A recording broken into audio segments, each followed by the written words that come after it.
Alejandro Garnacho threatening to stay at Manchester United and not play unless the club sell him for cheap to Chelsea.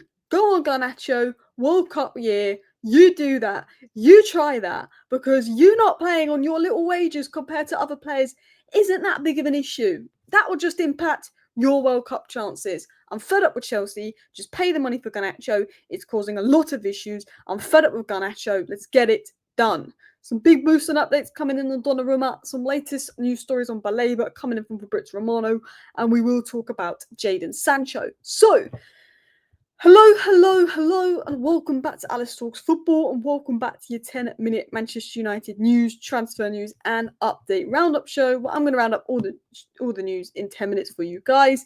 A little update coming in that Benjamin Sesko will wear the number 30 shirt. And some people think that Benjamin Sesko could maybe even start versus Arsenal, but I don't expect that. But let's get into this Garnacho situation, man.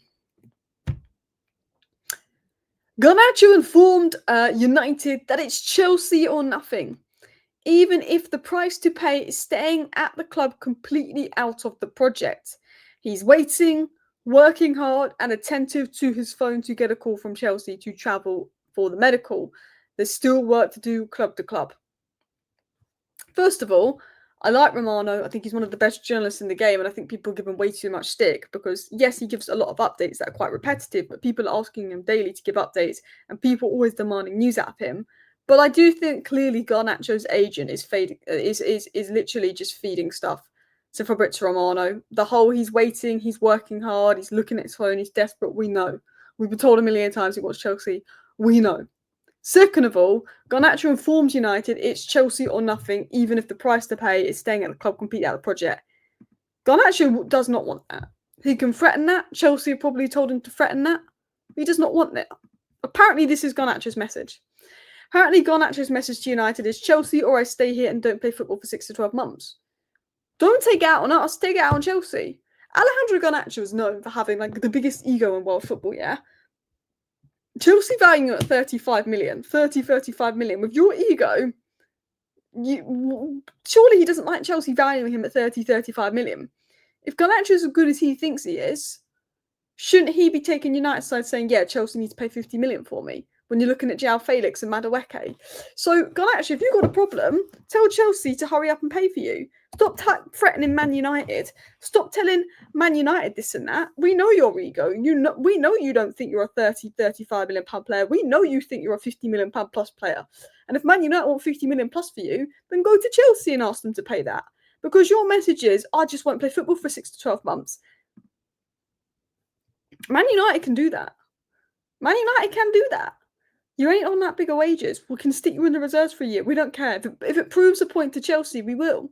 Because if we cave and sell Garnacho to Chelsea for 35 million on deadline day, next transfer window, whoever we're trying to sell will go down to deadline day because the teams will know they can get them cheap. It's happened many years where we sell on deadline day last minute because the teams know if they wait to deadline day with Man United, we get desperate. That's what Real Betis are doing with Anthony. That's what's going on with Sancho. That went on with Sancho last window. They know we cave. So we just say, yeah, 50 million, you're not getting him. And Chelsea need him because Gittins is incredibly raw. So we'll wait. Give us 50 million, Chelsea, or adios, eh? Adios. Garnacho's message is Chelsea or I stay here. I think that's BS. Garnacho can threaten that, saying, well, I'll just stay here if I won't move to Chelsea. I won't go anywhere else. Cool, threaten that. Do all you want, Garnacho. But we can afford to stick you in the reserves. This is a World Cup year. Alejandro Garnacho cares desperately about being in the World Cup. He cares. He's rejected Saudi. He's not interested in the money. He's an ego guy. He wants to win. He cares about the World Cup. If Man United said, cool, well, you're just not going to play football for a year and you're obviously not going to go to the World Cup because Chelsea won't pay up for you, he will put pressure on Chelsea to pay up. So, yeah, say what you want, Garnacho, but Chelsea and United in direct contact for Garnacho, but there's still a difference in valuation. Chelsea wants to pay 30 million, United wants to start from 50 million. Our valuation for Garnacho was 70 million. It went down to 60, which in this market, when you look at Gittins, Madueke, Elanga, 60 million is probably a fair price tag for Garnacho. I think Chelsea, if Garnacho was a Chelsea player and he went this summer, I think they would have got 65 million for him. Not saying he's that good, but look at the market. We've gone down to 50 because you know what? We're a bit desperate. We're a bit fed up. He's fallen out of Amorim. The public fallout's there. His valuation is down 50. 50 is fair. That Madueke, is worse than Garnacho, older than Garnacho, has a lower ceiling than Garnacho. You've sold him to a Prem rival for 52 million. 50 for Garnacho is fair. 30 is taking the mick. Kwanzaa is 2 years older than Garnacho, a centre-back that started 4 games for Liverpool last season. In the first game, he was crap, got hooked at half-time. The last 2 games, Liverpool had already won the league, so it wasn't important. And they got 35 million for him. Matisse Tell going for 40 million, who scored about 1 goal. Tyler Dibbling, 50 million. Max Kilman is 40 million pounds. Eddie Nketiah went for more than 30 million pounds at 26 after about 4 Premier League goals. Like, pay us 50 million and F off Chelsea. Just pay us 50 million and F off. Garnacho, take your issue out with Chelsea because Garnacho will value himself as a 50, 60 million pound player. Go take it out with Chelsea. Not us. But you can stay with us. Cool, you won't play, you won't go to the World Cup. Take it out with Chelsea. Now, Pete Hall is suggesting some positive developments, like Garnacho's move to Chelsea is progressing. The player is very keen to get a move agreed. We know he's desperate. Garnacho's begging for it, like the attention seeker on his Instagram story is begging for it. I like Garnacho. I think he's a good player. I think he acts like a brat. I think Garnacho's underrated online. I think he acts like a bit of a knobhead. That's my feeling on Garnacho. I like him. I think he will do well at Chelsea. I think he's a good player. I think he acts like a knobhead. That's my mindset on it. A fee of around 50 million should lead to the move being completed in the coming weeks. Cool. Chelsea, we're not going to budge on that 50 million price tag. And I don't blame United. Sometimes I think United are just stupid. But United have every right to stay with that 50 million price tag. It's not like he's on Jadon Sancho's wages. It's not like he's on the wages of Marcus Rashford or even Anthony's wages, which isn't as much as the other two. We are well within our rights to say, yes, we want 50 million and we're not going to budge on that. Like, we're well within our rights to do that. Now, I want to talk about other players and other stuff going in as well. Savinho is set to leave Man City for 60 million. Garnacho, and Savinho, similar ages. Man City bought Savinho for 30 million last year. They're going to sell him for 60 million. Garnacho ended the season better than Savinho. If Savinho's going for 60 million, we should be showing that to Chelsea and asking for 60 million for Garnacho. I tell you this now, we underrate Garnacho, I think, as a fan base because we just don't like him at the moment.